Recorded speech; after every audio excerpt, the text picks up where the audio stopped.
27 दिसंबर 1948 की रात दुनिया का सबसे बड़ा यात्री विमान डगलस डीसी 3 मियामी से फ्लोरिडा के लिए उड़ान भर रहा था।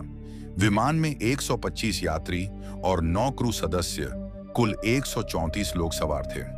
विमान उत्तरी अटलांटिक महासागर के ऊपर 8,300 फीट की ऊंचाई पर अपनी 180 मील प्रति घंटे की गति से आगे बढ़ रहा था। कॉकपिट में कैप्टन रॉबर्ट मिलर और उनके को पायलट सब कुछ सामान्य देख रहे थे, लेकिन अचानक San Juan air traffic control ATC के साथ उनका संपर्क कमजोर हो गया। कैप्टन मिलर ने तकनीकी समस्या की रिपोर्ट की, जो उनकी आखिरी आवाज थी। कुछ ही सेकंडों में विमान एटीसी के रडार से गायब हो गया और उसकी आखिरी लोकेशन बरमूडा ट्रायंगल के बीच थी। यह घटना किसी तकनीकी खराबी से ज्यादा भयानक थी। विमान बरमूडा ट्रायंगल के रहस्यमय बवंडर में फंस गया था और पलक झपकते ही विमान के अंदर चीख पकार मच गई। विमान एक भयानक बवंडर के बीच गिर गया, जिसमें सारे इलेक्ट्रॉनिक उपकरण काम करना बंद हो गए थे। कैप्टन मिलर ने विमान को संभालने की पूरी कोशिश की, लेकिन तूफान की रफ्तार से विमान नियंत्रण से बाहर हो गया। लगभग आधे घंटे के बाद तूफान से बाहर निकलने पर और विमान एक विशाल पेड़ से टकराया। पेड़ की शाखाओं ने विमान को जाल की तरह थाम लिया और यात्रियों की जान बच गई। हालांकि यह हादसा कठिन था और विमान में गंभीर घायलों की चीखें सुनाई दे रही थीं। विमान के मलबे से उतरने के बाद यात्रियों ने पाया कि वे एक अनजाने द्वीप पर फंसे थे, जो नक्शे पर नहीं था। चारों ओर घना जंगल, अजीब पेड़ पौधे और खामोशी थी।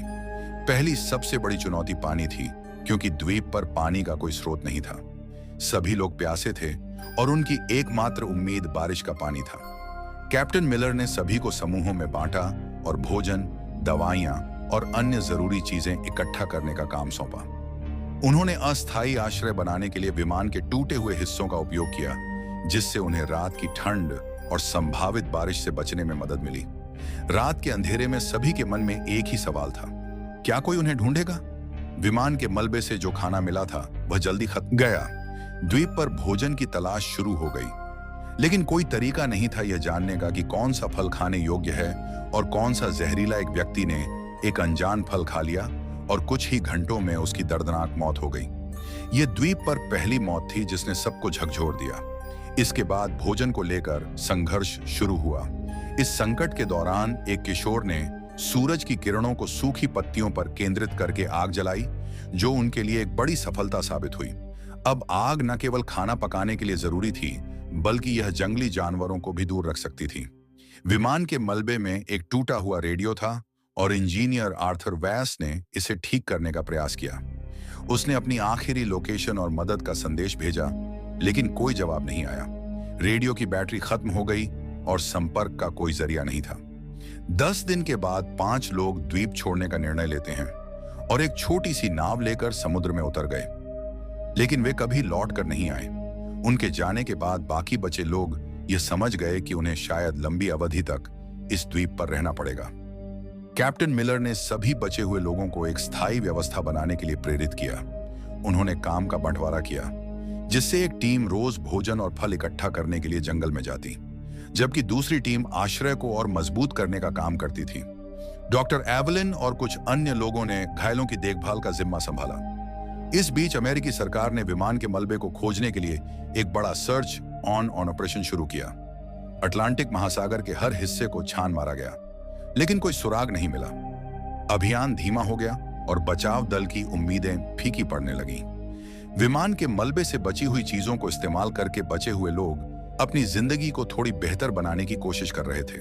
उन्होंने द्वीप के पत्थरों और धातु को घिसकर चाकू और भाले जैसे औजार बनाए, लेकिन सबसे बड़ी चुनौती थी द्वीप पर मौजूद जंगली सुअर, जो झुंड में रहते थे और रात को शिविर पर हमला कर देते थे। एक शिकारी ट्रेनर ने लोगों को भाला चलाना और जाल बिछाना सिखाया। कई दिनों के अभ्यास और योजना के बाद उन्होंने अपने पहले जंगली सुअर का शिकार किया। यह केवल भोजन नहीं था, बल्कि यह उनकी एकता और संघर्ष की जीत का प्रतीक था। बचे हुए लोग हर दिन कोशिश कर रहे थे कि शायद कोई उन्हें देखे और मदद के लिए आए। उन्होंने रेत पर बड़े बड़े अक्षरों में हेल्प, मदद लिखा, ताकि शायद कोई जहाज या विमान इसे देख सके। लेकिन जब एक सप्ताह और कुछ और महीनों की कोशिशों के बाद भी कोई मदद नहीं आई, तो उनका हौसला टूटने लगा। मानसिक और शारीरिक थकावट ने कई लोगों को तोड़ दिया। यह एक भयानक दौर था, लेकिन फिर भी कुछ लोग उम्मीद नहीं छोड़ रहे थे। कई महीनों तक कोई जवाब न मिलने के बाद अमेरिकी सरकार ने विमान को खोजने के लिए जारी सर्च ऑपरेशन को बंद करने का निर्णय लिया। 45 मिलियन खर्च करने के बाद विमान और उसमें सवार लोग एक अनसुलझी पहेली बनकर रह गए थे। उन्हें आधिकारिक रूप से लापता घोषित कर दिया गया। उनके परिवारों को भी यह खबर दी गई कि अब उनके प्रियजनों के लौटने की कोई उम्मीद नहीं है। इस संकट के बावजूद द्वीप पर बचे हुए लोग धीरे धीरे एक नई जिंदगी जीने की कोशिश कर रहे थे। 1.5 साल बाद द्वीप पर पहली बार किसी बच्चे की किलकारी गूंजी। एक युवा जोड़े के यहाँ एक स्वस्थ बेटे का जन्म हुआ। उस बच्चे के जन्म ने द्वीप पर मौजूद हर व्यक्ति को एक नई उम्मीद दी। ये माना गया कि जीवन की राह अभी पूरी तरह से खत्म नहीं हुई है। बच्चे के आगमन ने सभी को संघर्ष की नई ऊर्जा दी। द्वीप पर अब लोगों की मानसिकता बदलने लगी और वे फिर से यह सोचने लगे कि वे किसी दिन बाहर निकल सकते हैं।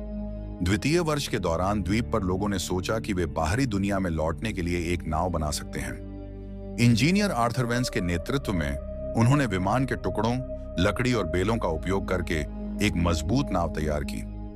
महीनों की कड़ी मेहनत के बाद जब नाव तैयार हुई तो 25 सबसे मजबूत और अनुभवी लोगों को उस पर सवार किया गया। उनका इरादा था कि वे मदद लेकर वापस लौटेंगे। लेकिन जब नाव द्वीप से कुछ मील दूर चली तो अचानक एक भयानक तूफान ने उनकी नाव को घेर लिया। नाव तूफान में पलट गई और इसमें से कुछ लोग तैरकर किसी तरह द्वीप के किनारे पहुंच गए। इस हादसे में 16 लोगों की मौत हो गई, जो द्वीप पर अब तक का सबसे बड़ा झटका था। कुल मिलाकर अब तक 31 लोग मारे जा चुके थे। द्वीप पर केवल 98 लोग बचे थे। फिर भी उन बचे हुए लोगों ने उम्मीद नहीं छोड़ी और द्वीप पर बसी हुई कॉलोनी में जीवन की लड़ाई जारी रखी।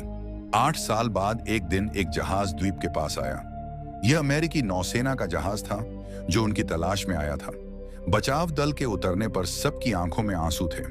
वे बचे हुए लोग जो दुनिया ने मृत मान लिया था, अब सामने खड़े थे, थके हुए लेकिन जीवित। ये मानव साहस और जीवित रहने की इच्छा का एक अविश्वसनीय उदाहरण था और उनकी वापसी की कहानी एक किंवदंती बन गई।